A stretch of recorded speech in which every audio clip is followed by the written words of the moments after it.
Hey guys, this is Jam of Jam19.ph and welcome back to my channel, and today we're going to do a gaming review of the Samsung Galaxy S21 Ultra 5G. Unlike other gaming reviews, this one wouldn't use Game Bench as we're not able to use Game Bench on this one. Meron tayong errors and everything. But first things first, let's talk about the specifications. First, we got here the large 6.8-inch WQHD Plus Dynamic AMOLED 2X display. It's a really good display. It's vivid. It's perfect for gaming, watching movies, or whatever. We also got here, as you can see in here, a small punch hole camera at the top. It's really small, so yeah, I'm still fine with it. Inside the smartphone is a brand new Exynos 2100 processor, which is a brand new processor from Samsung Exynos. It's been upgraded. It's a lot better compared dun sa previous Exynos processors because this time we're using Cortex cores on this one instead of Mongoose cores for the performance processor. So do expect a better gaming performance compared to the previous generation. Of course, we got here 12 gigs of RAM, 256 gigs of internal storage. For the camera, we're not gonna talk about that much pagdating sa camera, but we got here a quad camera setup, 108 megapixel main lens, two 10 megapixel telephoto lens, and of course, a 12 megapixel ultra wide lens. Basically, with these cameras, you can get better performance na compared sa Galaxy Note 20 Ultra because, well, 108 main, you can check out my review. And then, of course, yung telephoto lens, this one is capable of 100x phase zoom. So, this one comes with a 5,000 mAh of battery. Unfortunately, we're still at 25 watts charging dito sa smartphone na to. As for the benchmarks, we can get 598,499 sa Antutu. And of course, we've tried Geekbench 1074 single core, 3290 on multi-core. In WildF, in 3D Mark, we got a score of 5,434. Overall, those are not bad na scores naman, but these are still not as good as the Snapdragon 888, which is the latest one. But the 888 is known to be really hot pagdating talaga sa gaming. Something is really hot talaga doon sa Snapdragon 888, not just the performance but also yung kanyang temperatures. So I've actually used this one for weeks now. I'm happy with the temperatures. This one is cooler than the 888, so I gave you already that one, but you get to see the performance later on. So yeah, proceed na tayo doon sa ating gaming review ng ating smartphone na to.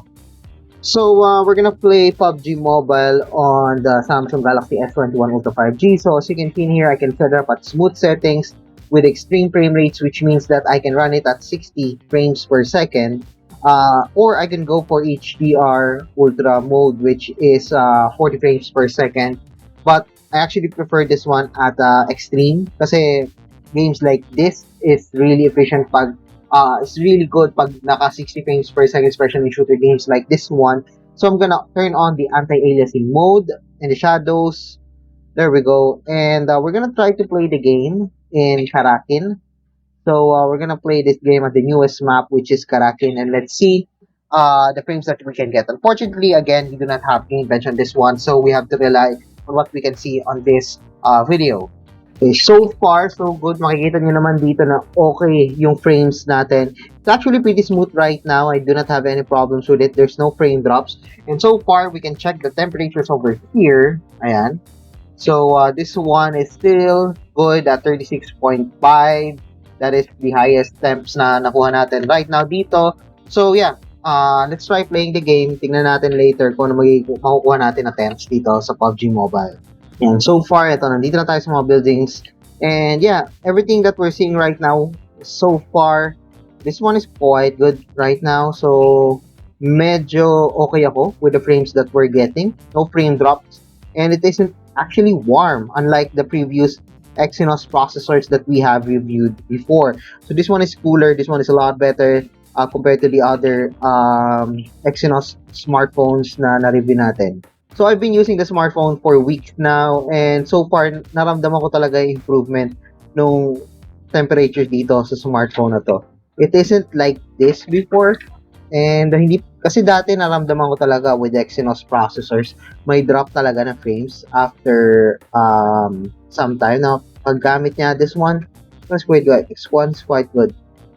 Surprisingly. Medyo may advantage na ako dito with this kind of specs na meron ako sa smartphone. So ready na naman siya for games like this unlike before. It's a big improvement. Really a big improvement when it comes to gaming performance talaga. So I really applaud Samsung for the Exynos 2100. Mamaya, we're gonna check the temperatures and we will see if there will be a big difference compared to sa pag-start natin kanina ng smartphone. It's really good for this game. However, medyo ano lang na, wala tayong 90 frames per second on this one. But 60 frames per second on extreme settings, that's welcome naman yon. But yeah, limited tayo doon sa magagawa natin kasi it's limited only to smooth graphic settings and hindi doon sa HDR settings in which a lot of smartphones are now capable. Yeah, we've been playing the game for some time now. Actually, nasa 10 minutes na tayo and yet, the frames that we're getting is still good. And also the temperature. So it's a combined na good temps and also good performance. Okay, we're done. So yeah, basically with PUBG Mobile on the Samsung Galaxy S21 Ultra 5G, it runs quite good, really good. It's really smooth. So overall, I'm pretty happy with the results dito sa PUBG Mobile. Now let's proceed dun sa next game natin. So for our next game, it's actually League of Legends Wild Rift. So as you can see in the graphic settings, we've set it up at the highest settings possible, 120 frame rate, 120 FPS, ultra graphic settings, high effect, post-processing on, floating text on, high. Basically, everything that is possible na mailagay natin dito on the Galaxy S21 Ultra 5G. I've set it up dito sa smartphone na to. So we're gonna play lang a co-op versus AI. So it's really short one. So I just want to show you yung ating temps. But before that, gusto muna makita sa inyo, actually kakatapos lang natin ng 5G, ng PUBG. And you can see in here that our temps goes up to 39 kanina. So medyo mas malamig ngayon kasi naglipat na tayo dito sa League of Legends Wild Rift. So time to find a match and let's see yung magiging frame rates natin dito once we play the game which is League of Legends Wild Rift. So yan, intro pa lang, medyo hopeful na ako doon kasi parang maganda na yung frames na nakuha agad natin. Smooth, it's good. So tingnan natin dito sa mga susunod natin. Okay, so dito sa game na to, we can actually see the frame rates over here. It actually says 120 frame rates right now with 26 milliseconds, so don't get confused doon. But right now, we're pretty happy with what we're seeing right now. As you can see in here, 120 frames per second. It's 120 frames per second. So this one is quite smooth. Alright. Right, so we're moving on. Okay, so it goes down to 107.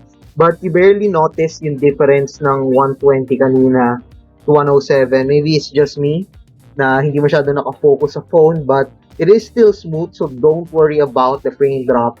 And the smartphone's temperature is still good. So nothing really to worry about dito. And so we're just destroying the tower and it's 120 frames per second. So napapansin nyo, mas bumababa yung frames natin once we're playing with hero enemy or with others, so my heroes. So doon nararamdaman talaga yung difference. So we got 3 kills and 6 assists. And the frame rate is 115. So far, it didn't go down pa to below 100. So that's a good sign for me.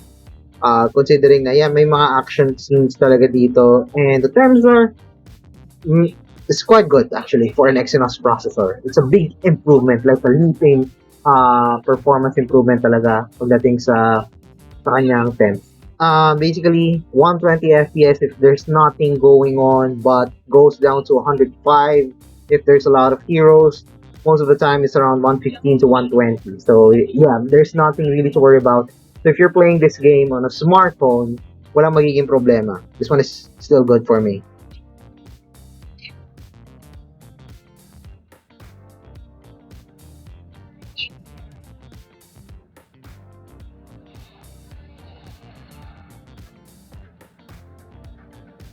Yeah, so I didn't expect, actually I was expecting that the smartphone would be really hot. We're around the 10-minute mark already on the smartphone, and yet we're still getting here pretty good frame rates, really cool temperature. So that's really nice for me. So there we go. We finished the game. And yeah, as you can see earlier, the lowest that we got, I think, is around 102, 105. But yeah, it's mostly around 115, 120 if there's nothing going on. And it only goes down pag sa FPS if there's a lot of things that are going on the smartphone. So yeah, thumbs up for me when playing League of Legends Wild Rift. Now let's proceed dun sa next game natin, which is of course, Genshin Impact. So, we're starting the game right now. So, as you can see in here, late na tayo sa game. But, we're gonna set up the graphics settings at 60 frames per second. Of course, no motion blur kasi nahihilo ko dyan. Everything is turn up the highest settings.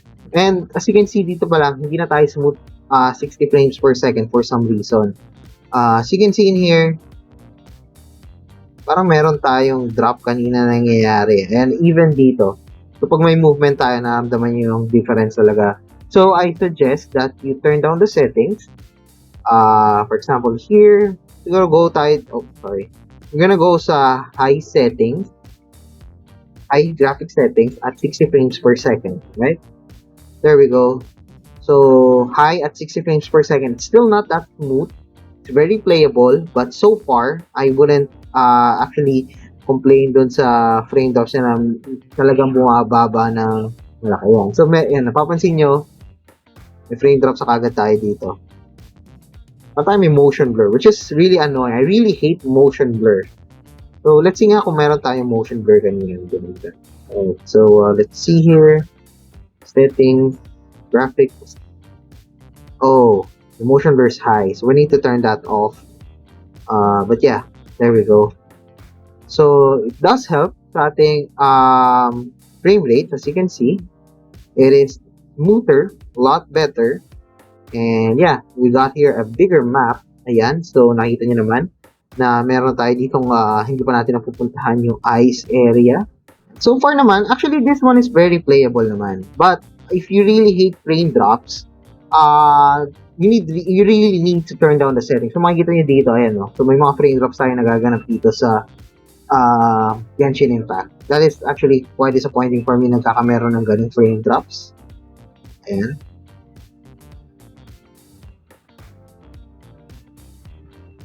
But what we can do is we can go muna dito. Ayan, so Windrise, balik tayo sa Windrise.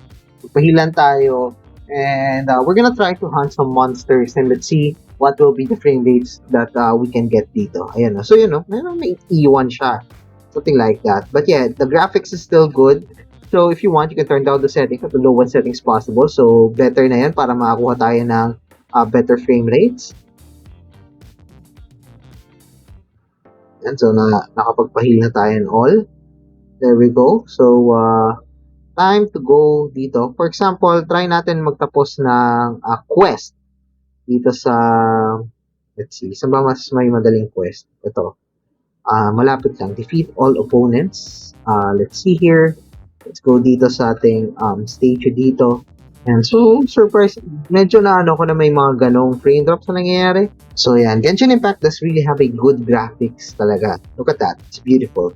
The gameplay is a masterpiece. And the graphics are just really good for mobile talaga na gaming. So yan, let's try killing these enemies and let's see may mangyayari improvement dito. Okay, so nakikita nyo dito, yan. There's a lot of actions going on. There's some a little bit of frame drops, but my gameplay isn't interrupted naman. Hindi siya talagang tumitigil ang matagalan. So far, so good ako doon. I'm pretty happy with that one. And so, ganda ng graphics talaga. And the gameplay was quite good naman. As you can see in here.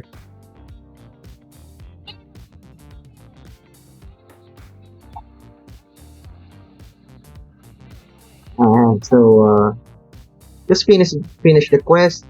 As you can see in here, there we go. Some frame drops. You notice na may mga ganun tayo. But everything was very playable. And again, if you just turn down the settings, makikita nyo naman na may improvement tayo sa game. So I guess that's it dito sa ating gameplay now. Let's do the verdict dito sa mga smartphones na sa mga games na na-review natin dito sa smartphone na to. So overall, I was pretty happy with the Samsung Galaxy S21 Ultra 5G's Exynos 2100 processor. It's a big improvement compared to the previous generation, and the usage of the ARM Cortex X1 processor in this one instead of the Mongoose cores or the custom cores made by Samsung is a great decision. So it's just the first, I believe, na gumamit uli ni Samsung ng ARM Cortex processors. I really hope that in the future Exynos processors, they can improve that one. Hopefully, they can beat the other processors sa flagship level. But yeah, everything is quite good. Even actually, before ako mag-start ng video, naglalaro pa rin Genshin Impact. And on the temps pa din, this one is around 38 or 39. So, hindi na siyang maabot ng 43 or 45 unlike the Exynos processors before. So, temps-wise, it's an improvement. And the performance is an improvement too. Pero again, nakita nyo kanina that the PUBG Mobile, yes, this one is quite good at extreme settings, pero we can only set it at extreme settings at smooth graphics. And then, doon naman sa atin sa League of Legends Wild Rift, yes, we can go up to 120 frames per second, which is a good news para sa smartphone na to. But we also seen na nagkakamera tayo ng frame drops to 105. There's a lot of actions going on. But 120 to 105, if you're playing on a smartphone, you might not notice that one. But yeah, there's a frame drops on that one. Pero with Genshin Impact, you can clearly see that despite being a flagship smartphone, you have to turn it at the high to medium settings, medium to high settings, para ma-balance nyo talaga yung gameplay nyo if you're not happy dun sa frame drops na nangyari. But despite the frame drops, I was happy dun sa FPS natin na nakuha sa smartphone na to. So yeah, overall, it's an improvement. It's not the best pagdating sa performance. The camera is really good though. The screen is really great.